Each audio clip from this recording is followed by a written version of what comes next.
So the votes are in and Britain has officially decided to exit the EU. Also, the Prime Minister of the UK has announced that he will be stepping down and a new government will be forming in October. To discuss the implications of this Brexit, which has finally happened, we have with us Jayan Dasgupta, Executive Partner at Lakshmi Kumaran and Sridharan.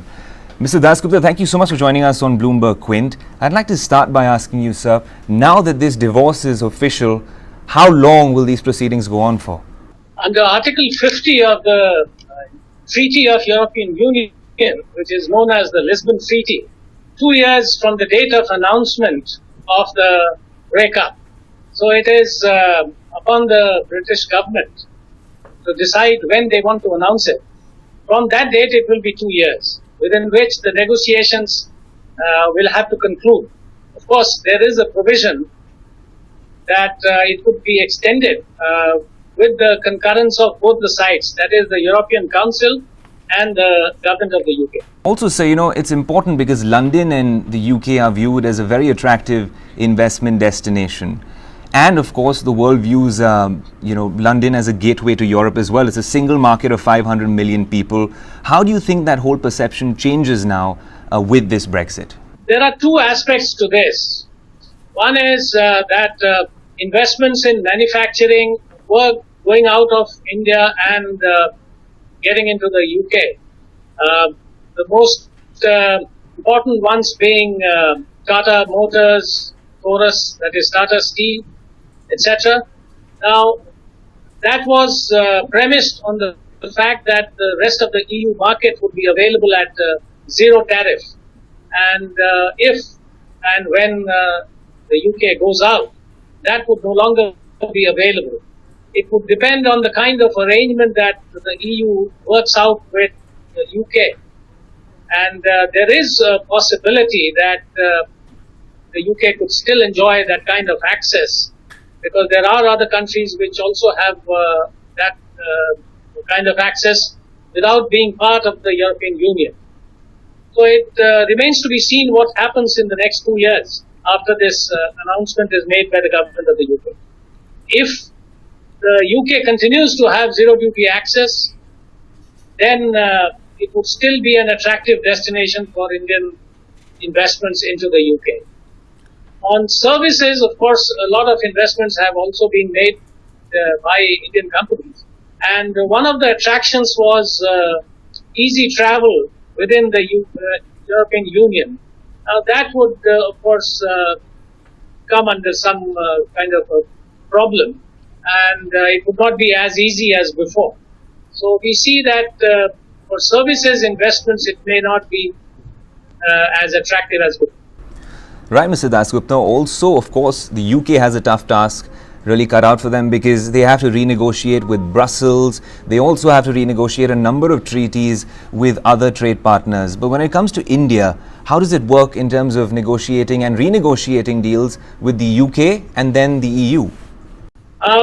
As you know, we have been negotiating a free trade agreement with the EU since 2007. And from the reports that have come out, more than 90% of the issues have been sorted out and agreed upon. It's only the last mile issues, a few of them, which need to be negotiated and put to rest. Now, that could still happen within the next few months. And if the UK decides to go out, that would reduce the attractiveness of the free trade agreement with the EU to a certain extent. But still, it would be a very attractive agreement for India, and I'm sure for the EU as well. The UK, from indications that were given before the referendum, would like to negotiate all these agreements which the EU has on a fast-track basis on its own. Now, that may pose a problem, because President Obama has also mentioned that if the UK were to go out, TTIP, a similar agreement to TTIP between the EU and US would take at least 10 years for the UK to negotiate with the US. So there is this problem which countries will face, and it may not occupy a very high priority for most countries, because the UK is not a very important partner For India it is, but not for many other countries in the Asian region. Mr. Dasgupta, also in terms of UK actually leaving the EU, there's also been calls around Europe for similar referendums in other member EU states. Do you think this would lead to some sort of a domino effect? I think, it may not exactly have a domino effect, but if there are divergences of opinion and if many countries feel that they are not getting a fair deal and that they are paying too much for the benefits that they are deriving from being part of the customs union and the monetary union, they may be tempted to strike out and part ways. But that is something which is mere conjecture. One can't hazard an opinion on that. But for the Scotland parting ways with the rest of the UK, Scotland and Northern Ireland, that I think is a distinct possibility because the Scots have voted overwhelmingly in favor of remaining with the European Union. So there could be a referendum sometime next year maybe for Scotland remaining with the UK and Northern Ireland, and that could lead to interesting results. Is this decision a Brexit vote to actually leave the EU? Is this final and binding when it comes to this government? Is this something that they have to stand by?